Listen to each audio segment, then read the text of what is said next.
Assalamualaikum warahmatullahi wabarakatuh. Perkenalkan, nama saya Ridho Dwi Prasetyo, NPM 18210109, jurusan Hukum Ekonomi Syariah, mata kuliah pengantar ilmu hukum.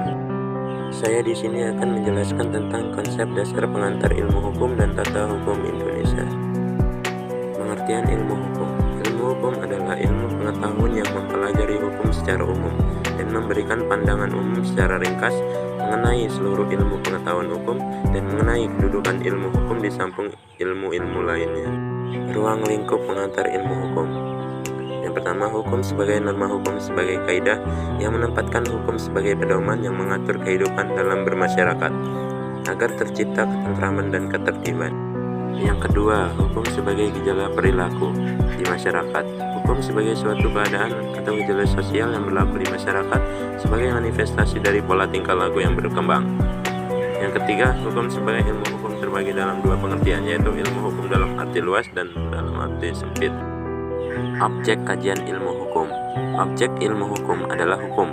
Ilmu hukum memandang hukum dari dua aspek, yaitu sebagai aturan sosial dan sebagai sistem nilai. Hubungan pengantar ilmu hukum dan pengantar ilmu hukum Indonesia.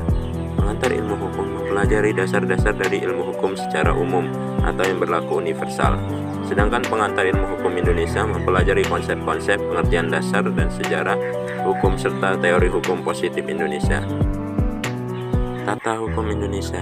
Melihat kurun waktunya, sejarah hukum Indonesia dapat diklasifikasi sesuai dengan kurun waktu dalam beberapa fase, yakni yang pertama fase prakolonial, yang kedua fase kolonial, yang ketiga fase kemerdekaan. Pembidangan ilmu hukum. Hukum menurut bentuknya. Yang pertama, hukum tertulis, hukum yang dicantumkan dalam berbagai peraturan perundangan. Yang kedua, hukum tidak tertulis, hukum yang masih hidup dalam masyarakat tetapi tidak tertulis. Hukum menurut isinya. Yang pertama, hukum privat adalah kumpulan hukum yang bersifat perorangan. Dan yang kedua, hukum publik adalah kumpulan hukum yang bersifat umum. Hukum menurut sifatnya. Yang pertama, hukum yang memaksa adalah hukum yang bersifat memaksa dan mutlak. Yang kedua, hukum yang mengatur adalah hukum yang bersifat mengatur tetapi bisa dikesampingkan. Hukum menurut wujudnya. Yang pertama, hukum objektif adalah hukum dalam suatu negara yang berlaku umum dan tidak mengenai orang. Yang kedua, hukum subjektif adalah hukum yang timbul dari hukum objektif yang merupakan hukum yang dihubungkan dengan seseorang tertentu. Hukum menurut sumbernya. Yang pertama, undang-undang adalah hukum yang tercantum di perundangan. Yang kedua, hukum kebiasaan adalah hukum yang terletak dalam kebiasaan.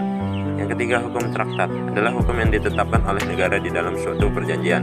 Yang keempat, hukum jurisprudensi adalah hukum yang terbentuk karena keputusan hakim.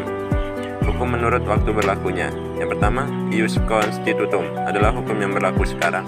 Dan yang kedua, ius constituendum adalah hukum yang berlaku di masa yang akan datang. Hukum menurut cara mempertahankannya. Yang pertama, hukum material adalah hukum yang memuat peraturan-peraturan yang mengatur kepentingan-kepentingan dan hubungan-hubungan yang berwujud perintah-perintah dan larangan-larangan. Yang kedua, hukum formal adalah hukum yang memuat peraturan-peraturan yang mengatur cara-cara melaksanakan dan mempertahankan hukum material.